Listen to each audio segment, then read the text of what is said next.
Salam Ibu Bapak Saudara-saudari dalam kasih Tuhan Yesus Kristus. Harapan dan doa saya, Ibu Bapak Saudara-saudari dalam keadaan baik-baik, dalam keadaan sehat dan selalu dalam lindungan Tuhan.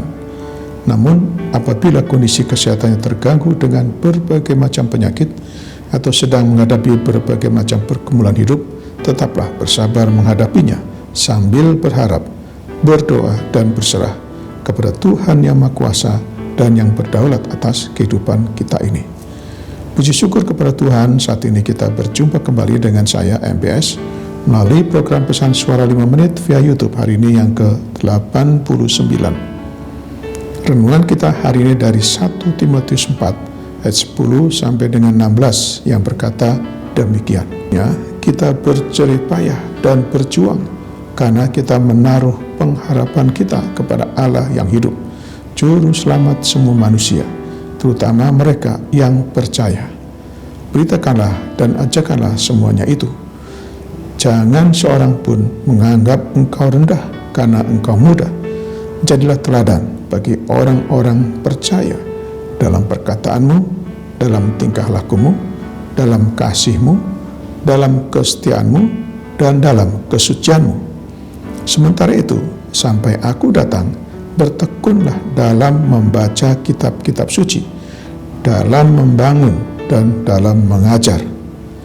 Jangan lalai dalam mempergunakan karunia yang ada padamu, yang telah diberikan kepadamu oleh nubuat dan dengan penumpangan tangan sidang penatua. Perhatikanlah semuanya itu, hiduplah di dalamnya supaya kemajuanmu nyata kepada semua orang. Awasilah dirimu sendiri dan awasilah ajaranmu, bertekunlah dalam semuanya itu, karena dengan berbuat demikian engkau akan menyelamatkan dirimu dan semua orang yang mendengar engkau. Ayat nas adalah ayat yang ke-10 dari 1 Timotius pasal 4 demikian. Itulah sebabnya kita berjerih payah dan berjuang, karena kita menaruh pengharapan kita kepada Allah yang hidup, Juru Selamat semua manusia, terutama mereka yang percaya. Renungan kita, mengapa kita harus optimal? Bukan karena kasih Tuhan yang kurang atau janji Tuhan yang tidak tersedia secara maksimal. Jika banyak orang Kristen yang tidak pernah menjalani kehidupan rohaninya secara optimal, apa masalahnya? Pertama, kita tidak tahu secara detail tentang janji Tuhan itu, karena kita sendiri tidak mau tinggal di dalam firman-Nya. Bagaimana mau tinggal di dalam firman-Nya jika kita tidak menyediakan waktu untuk membaca dan merenungkan firman-Nya? Padahal kitab suci berisikan janji-janji berkat Tuhan yang luar biasa, baik untuk hidup ini maupun untuk kehidupan yang akan datang.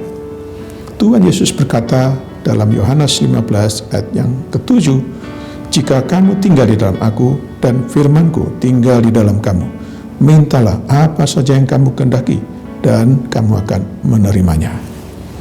Yang kedua, tidak mau melakukan segala sesuatunya secara optimal, meski tahu persis Tuhan telah melakukan yang terbaik bagi kita dalam segala hal.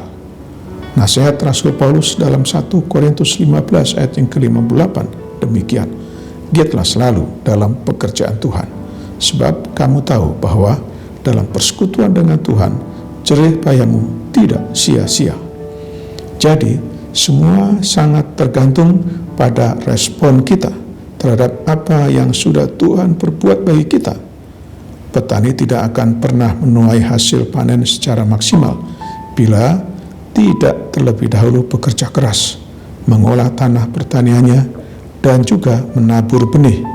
Dalam 2 Timotius 2 ayat yang ke-6 berkata, seorang petani yang bekerja keras haruslah yang pertama menikmati hasil usahanya.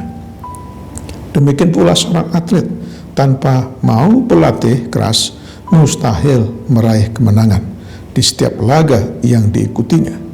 Ini menunjukkan bahwa untuk menghasilkan kehidupan yang optimal, kita harus mau membayar harga. Seberapa besar kita membayar harga, sebesar itulah yang akan kita peroleh. Ketidakmampuan kita membayar harga menjadi penyebab kegagalan kita menghasilkan kehidupan yang optimal. Karena itu, jangan pernah menyalahkan Tuhan jika selama kita tidak mengalami penggenapan janji Tuhan secara maksimal pula. Segala hal yang dipercayakan Tuhan kepada kita, kerjakanlah itu secara optimal. Sebab dalam tiap jerih payah ada keuntungan, seperti tertulis dalam Amsal pasal 14 ayat yang ke-23. Demikianlah renungan kita hari ini. Selamat beraktivitas dengan iman dan imun yang teguh.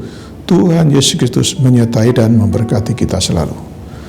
Mari kita berdoa. Bapa kami yang di surga, kami bersyukur untuk firman-Mu hari ini. Terima kasih atas pencerahan-Mu bagi kami, agar kami beroleh hasil pekerjaan dan pelayanan kami secara maksimal, yaitu dengan cara kami bekerja dan melayani secara optimal, sungguh-sungguh, serius, dan bekerja dengan keras, bekerja dengan cerdas, dan bekerja dengan tuntas. Berkatilah pekerjaan dan pelayanan kami ya Tuhan. Bapa, sekarang kami berdoa bagi saudara kami yang sakit, yang sedang dirawat di rumah atau di rumah sakit. Kiranya Tuhan berkenan menjamah dan menyembuhkannya. Kami berdoa bagi yang bergumul dengan berbagai masalah kehidupan. Kiranya Tuhan berkenan menolong dan memberikan jalan keluar. Berkatilah ya Tuhan seluruh aktivitas kami hari ini. Dalam nama Tuhan Yesus Kristus yang telah mengajarkan kami berdoa. Bapa kami yang di surga, dikuduskanlah nama-Mu. Datanglah kerajaan-Mu, jadilah kehendak-Mu di bumi seperti di surga. Berikanlah kami pada hari ini makanan kami yang secukupnya, dan ampunilah kami akan kesalahan kami, seperti kami juga mengampuni orang yang bersalah kepada kami.